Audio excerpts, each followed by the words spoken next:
Fifth Row Center. It's another gala premiere today in WGN's Michigan Boulevard Playhouse as we present the charming young French star, Simone Simon, in a delightful romantic comedy, Model Princess.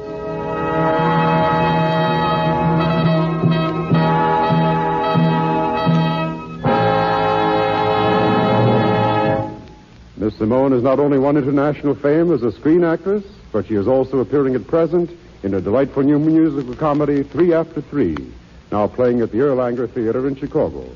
It's a sellout house here in the studio again today, but the best seats in the theater are always yours in Fifth Row Center.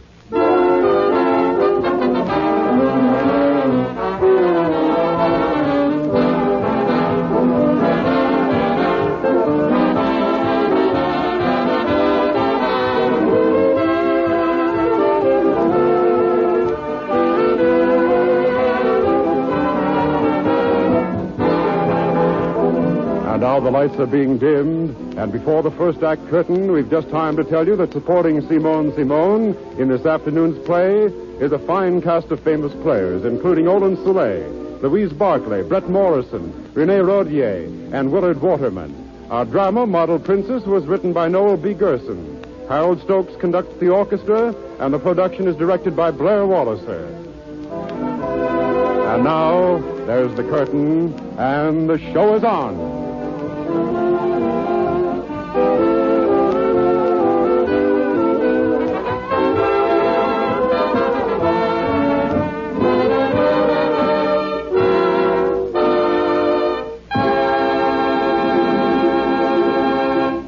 Our first scene takes place in the busy newsroom of a metropolitan newspaper in the great American seaport.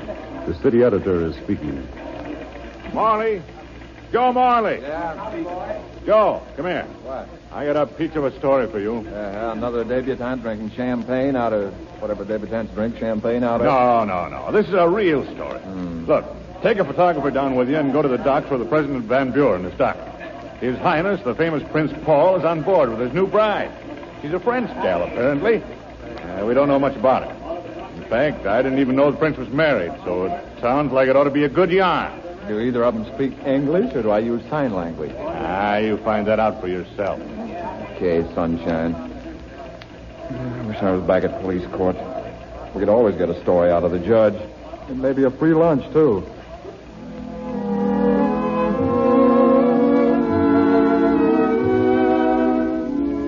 And now we move to the salon of Madame Tournay, one of the city's most famous dress designers. Madame Tournay is sitting in her office working when the door opens. You called for me, madame? Oh, Rochelle. Yes. Sit down, please. Merci, madame. Rochelle, you have been working here as a model for a long time? Oui, madame, for 3 years. Ever since I came over here from Paris. You've enjoyed your work? Oh, but I have, madame. I would rather work here and wear your wonderful clothes than anywhere else in the whole world. Oh, madame, you are not going. Oh, no, Rochelle. I am not going to let my most attractive model go. I'd be a fool if I did anything as stupid as that. I don't quite know how to explain this to you. I have a very unusual job for you. That is, if you care to take it. Oh, we are going to have a sideshow at a racetrack or something? No. Now, please understand, my dear. If you don't want to do this, it will be perfectly all right with me. I understand, madame. Well, let me begin at the beginning then. A very important ambassador is sitting in the next room. An ambassador? Yes. He saw your picture in one of the magazines the other day, and he thinks you can help his country. Prince Paul, who is the heir to the throne, is arriving here today on a goodwill trip. Oh, yes, I know. I read all about him. He plays polo, and he's very handsome, and he speaks 5 languages, and, of course, he's very rich. How would you like to be the princess? I? Oh, excuse me, please, madame. But now you joke me with kidding. I am being very serious. The prince and his advisors decided that without a wife, he would become entangled with too many romantic young American girls. You know, wanting to marry him. And besides, a wife will help convince our businessmen that the prince is solid and serious. You are young and charming, and you are beautiful. And, of course, you can wear clothes, or you would not be here at Madame Tournay's. They have already announced that the princess is with Paul. But it is not so. There is no one. And that is why they come to you. The ambassador will pay you $10,000 if you will pretend to be the princess for a few weeks. They will take you out to the ship in a special cutter, and you will start at once. Do you want to do it? Oh, but I cannot. To be alone with a man. Oh, what will my friends think of? Oh, there is nothing to fear. You will be quite safe. Prince Paul is a gentleman, and this is a business agreement. Oh, but everyone will know it was I. Not at all. We will change your makeup, your hairstyle, your whole appearance. People who have seen your picture in the fashion magazines won't recognize you. And neither will your friends. You will be a new person, the Princess Bébé. I, Rochelle Gaby, a princess? Oui, Your Highness. No, Your Highness. Oh, yes, Madame, I will do it. Where is that ambassador? Your princess is coming, Prince Charming.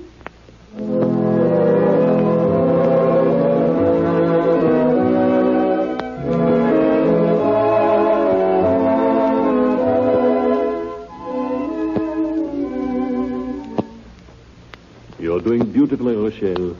You could not have done better if you'd been born a princess. Oh, these past 3 days have just been like a dream.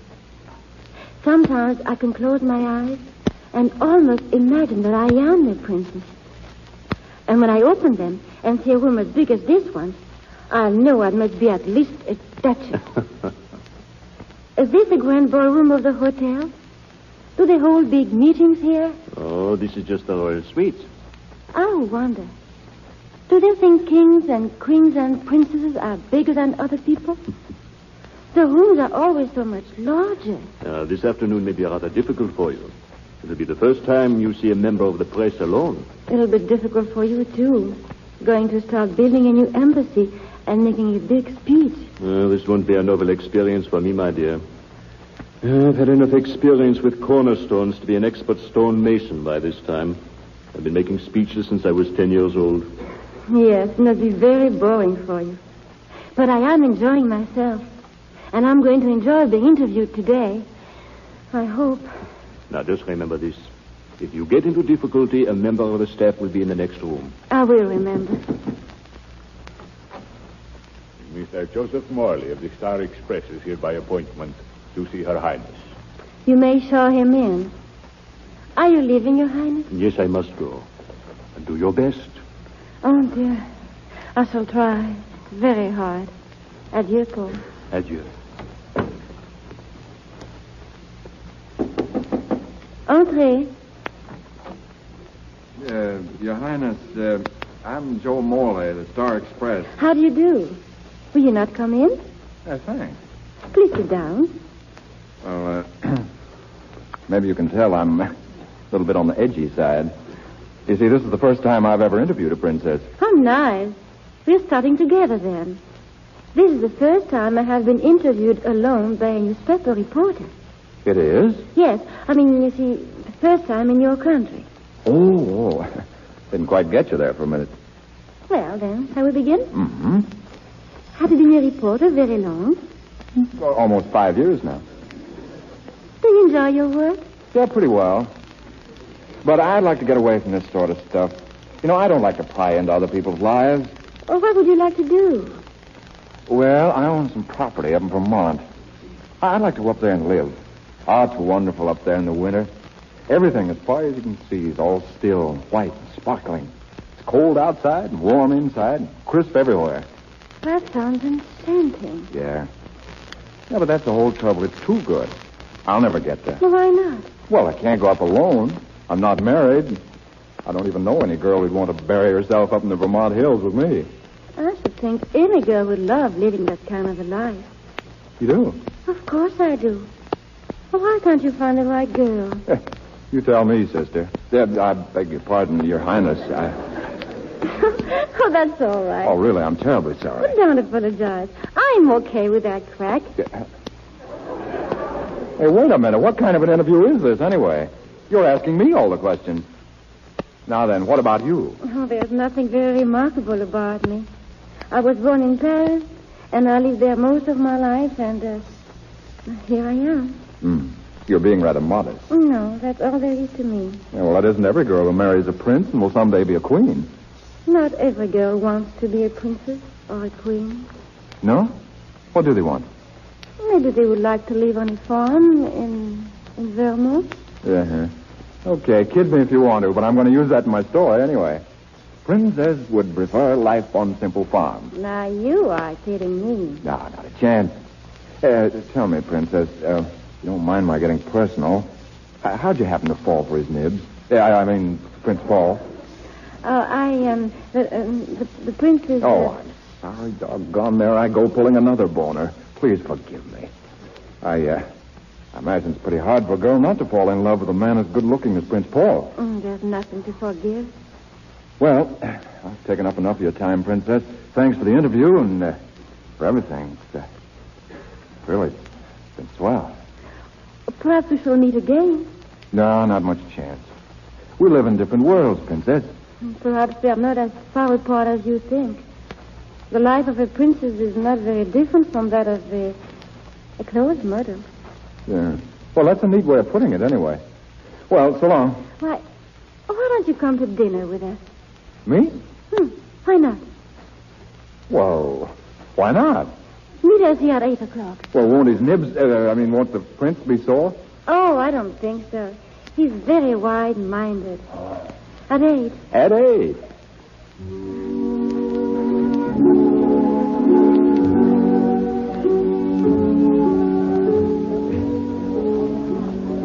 You dance beautifully, Princess. I love to waltz with you. It's been a wonderful evening, Your Highness. Oh, please don't call me that. Why don't you just call me Rochelle? I thought your name was Baby. Oh, yes. Oh, well, my friends all call me Rochelle. Oh. Am I a friend? I hope so. Doggone, you know, I wish you weren't a princess. Married to a prince. Why do you wish something like that? Well, it puts limitations on friendship. You mean you would like me better, maybe if I were a shop girl, or an airplane stewardess, or a model? Maybe you speak with an accent, Rochelle, but you sure do get the dress. We danced together as though we had done it always. Let's keep right on dancing. The music has stopped. So it has. Funny, I wonder why they stopped in the middle of... Hey, look, what's happening? It's a fire. Oh, hey, this isn't so good. Look at those flames. Come on. Hey, this is a stampede. Are you all right, Rochelle? Hang on to me. I'll get you out of here. Oh! What's the matter? Oh, my ankle. Oh. Can't you walk? Oh, please, you go. No, not a chance. If we get out of this inferno, we'll get out together. Here, put your arms around my neck. Up. All right, hang on, kid. Here we go.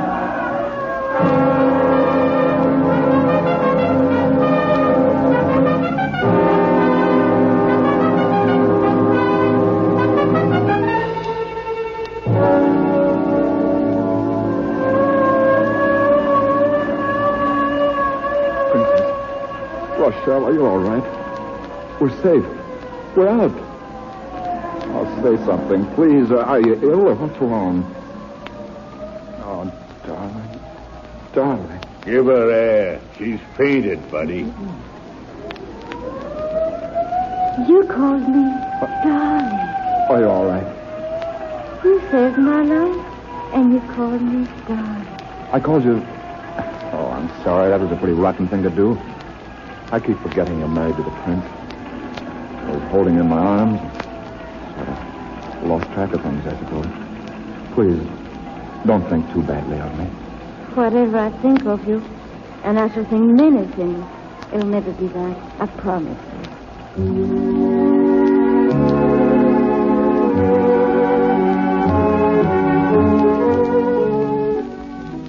Our scene again changes. It is 2 days later. We go back to the royal suite of Prince Paul at the Hotel Ritz. The prince is reading a newspaper. My dear, come in. Please, sir, I want to speak to you, Paul. Your Highness. But of course, I'm merely reading the papers. We have another fine press today, thanks to you. Oh, that's what I wish to speak to you about. I want to stop now. To end this silly farce at once. You want to do what? There's no pleasure in this game of pretending to be someone else.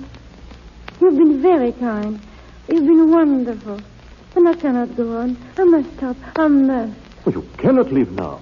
It is impossible. Why not? For there's too much at stake. If you were to walk away now, we'd be the laughingstock of the world. I would have no chance at all to get the loan we need from these American bankers. And thousands of men and women and children will go hungry, all because you have suddenly found this position distasteful to you. How can I go on? Pretending to be your wife When you're in love with that newspaper reporter? Yes. I'm terribly sorry, my dear. But you must try to understand my position, too.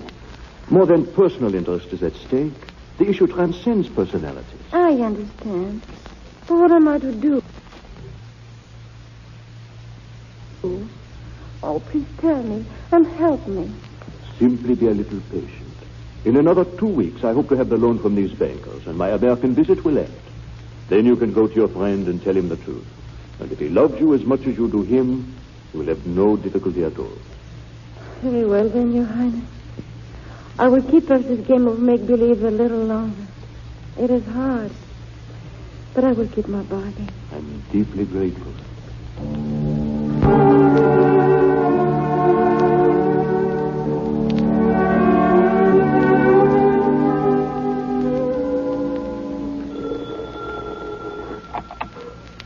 Hello? Hello? Huh? Yeah, this is Joe Morley. Yes, I tell you it is. Hey, who in blazes is calling me at 4 a.m. to find out if I'm me? I don't care if you got a story for me. I'm sleepy. Huh? What's that? About the princess? What do you mean? What? Say, look, if you're trying to pull a gag, so help me, Yeah, all right. All right, I'll be over in the morning. Sure I will. First thing in the morning.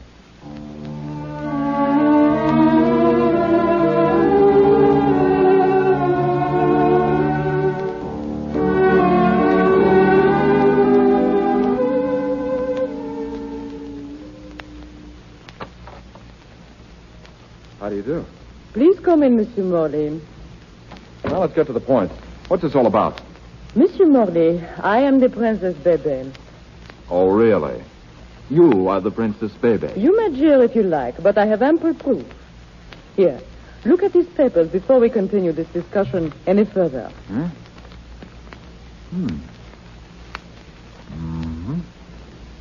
this seems authentic enough, but Well, what is this? I'm afraid I don't understand. Well, the story is very simple. I was a dancer at the Folie Bergère in Paris. I met Prince Paul there, and we fell in love. I am not of royal blood, and so at first we thought marriage was out of the question. But we decided nothing should stand in our way, and so we were secretly married at Cadantibes.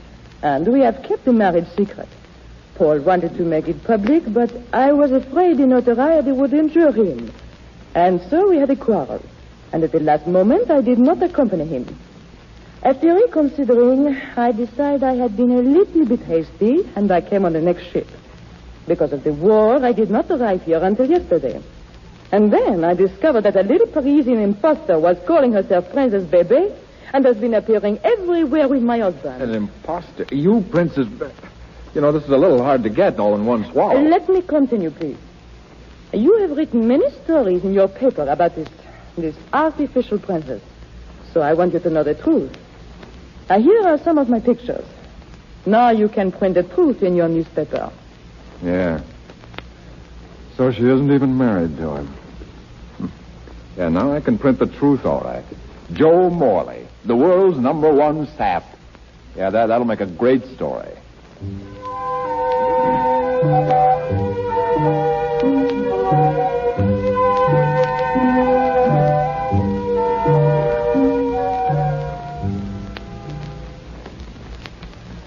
You say Mr. Morley is here, doesn't want to see me? That is right, Your Highness. He insists on seeing Prince Paul. The ambassador telephoned to say he has urgent business with me. Mr. Morley can wait. Mr. Morley can't wait. And I can tell you everything the ambassador has to say. Joe, what are you doing? Take a look at these pictures, Prince Paul. Do you recognize this lady? Baby. Yeah. Mr. Morley, where did you get these photos? What do you think? From the little lady herself, not a motion picture. From Baby? Then she is here. Yeah, you catch on fast. Baby. But I am Baby. Am I not? Hey, look, let's all take our hair down now and quit pretending. You've had a lot of fun with me, haven't you, Princess? I've never known anyone just like you before, but I've heard about your type. A lady gigolo. I hope you get a lot of laughs out of this. I will, when I get my sense of humor back. Bebe here? Where is she, Mr. Morley? Where is she? Rochelle, Bebe is my wife. Your wife? Oh, Joe. Now I see why you're angry. But I knew nothing, Joe. Oh, please listen to me. I didn't make a fool of you. Honestly, I didn't. Well, you tried hard enough. Oh, don't do this to me, Joe.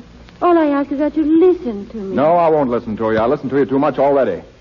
Star reporter Morley mixes honey with printer's ink.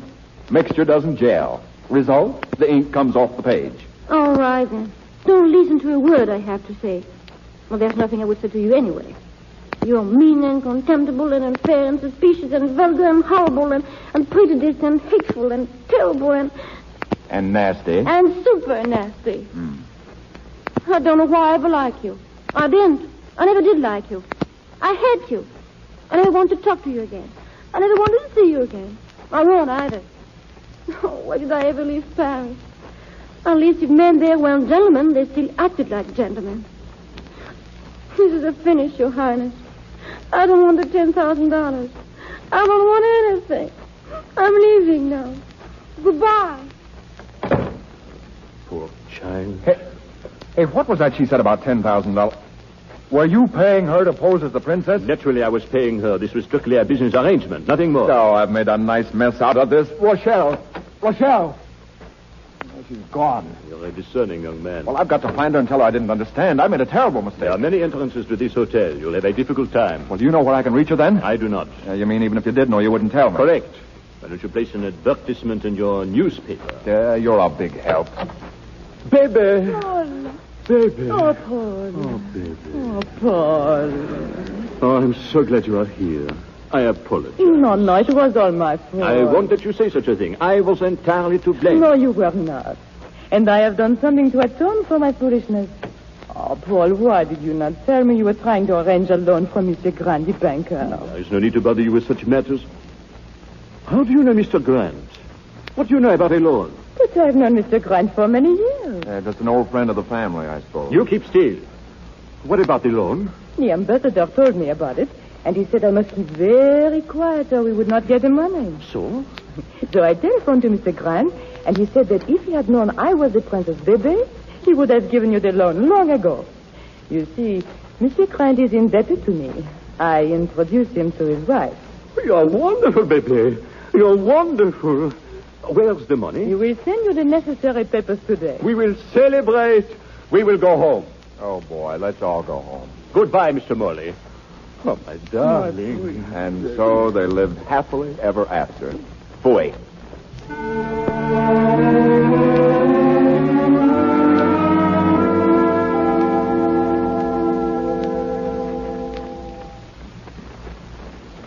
You're so good to take me back, Madame Tony. I have disgraced you and myself. I'm such a little fool. Nothing of the sort. Forget the whole experience, child. It was very unwise of me ever to allow you to do it. Oh, no, Madame. It was my own fault. Nonsense. You are just allowing yourself to dramatize the situation. You made the mistake of falling in love with a young man who obviously was not worthy of you. Now then, forget it and go back to work. A new line of evening dresses has come in. Go try them on. And if there is one you like particularly well, you may keep it. Yes, Madame. Thank you so much. Hello. Get me the Star Express, please.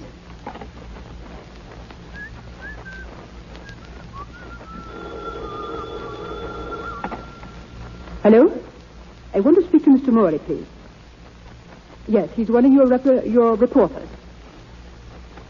Yes, please. Hello? Hello, Mr. Morley? Mr. Morley, this is Madame Turney of 3rd Street. I wondered if you might drop over here to see me. No, on personal business. Any time this afternoon, Mr. Morley. Thanks so much.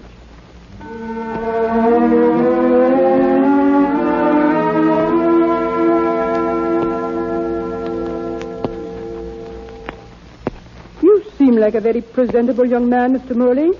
You don't look at all like an ogre. Now, look, you didn't ask me here, madame, to compare me with mythical animals. Now, what's this all about? I have been hearing quite a little about you, Mr. Morley, and I wanted to see you for myself. Who's been talking about me? One of our models here? I don't know any models. Maybe you got the wrong guy. You know this one, I think. Her name is Rochelle. Rochelle? Where is she? I want to see her. I've been looking all over town for her for a week. Where is she? Suppose I have her come in. Oh, pardon my boyish enthusiasm and lack of self-control, madame. Hear me, please. Ask Rochelle to come up here at once, please. Oh, madame, how can I thank you for this? Don't yet. Wait and see if she'll speak to you first. I'll leave you here to wait for her alone. Let's see now. Hello. No, that won't do. Hello there. No. All right. You wanted me, madam? Oh, Very much. go away. Now, that's not very reasonable. I'm here and you came in. If there's any going away to be done, you're the one to do it. How'd you get here? Well, taxi cabs, we call them in this country. A man drives and you tell him where you want to go and he takes you there. It's quite simple. You're most amusing. Thanks. You're not so bad yourself. I am leaving. No, wait, Rochelle, please. Oh, let me go. You walked out once before and it took me a week to find you. I'm sorry, darling. Really, I am. Did you say darling? Yes, darling. Oh, I see. Darling. Now I'm going away. Going away? Where? To Vermont? Are you going alone? No, I'm taking my wife. But you're single. Are you getting married? Sure I am. Have you asked her to marry you yet? Not yet. No. Well, then how do you know she would marry you? I've got a sneaking idea. Well, you're very sure of yourself, Mr. Joe Morley. I'll say I am. Why, I'm offering her the life of a princess. Then I am sure she will answer yes.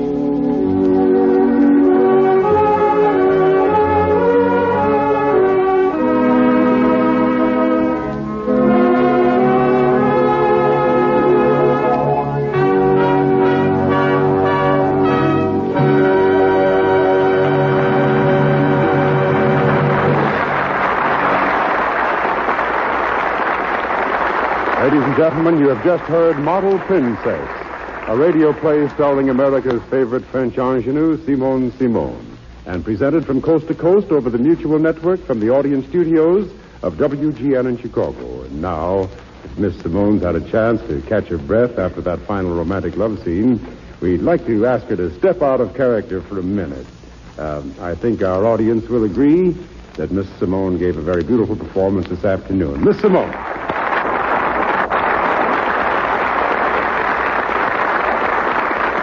I understand, Miss Simone, that you're to be doubly congratulated. Am I right in saying that this is only your third time speaking before a microphone in this country?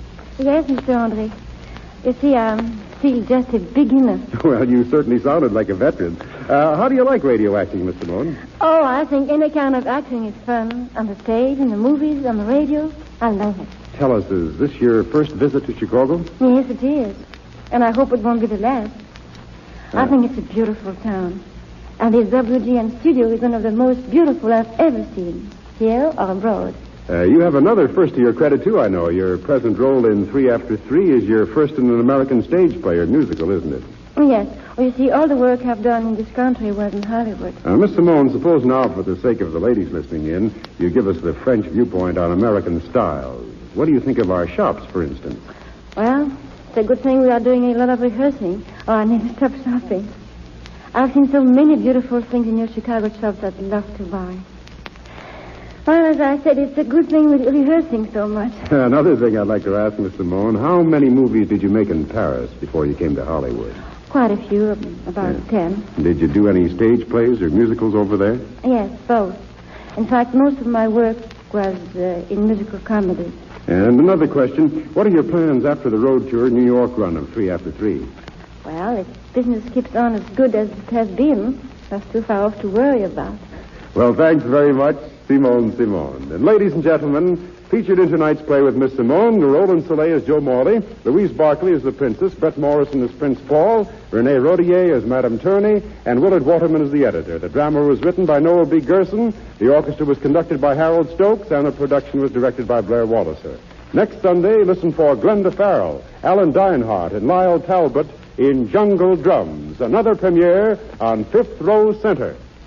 Pierre Andre speaking. This is the Mutual Broadcasting System.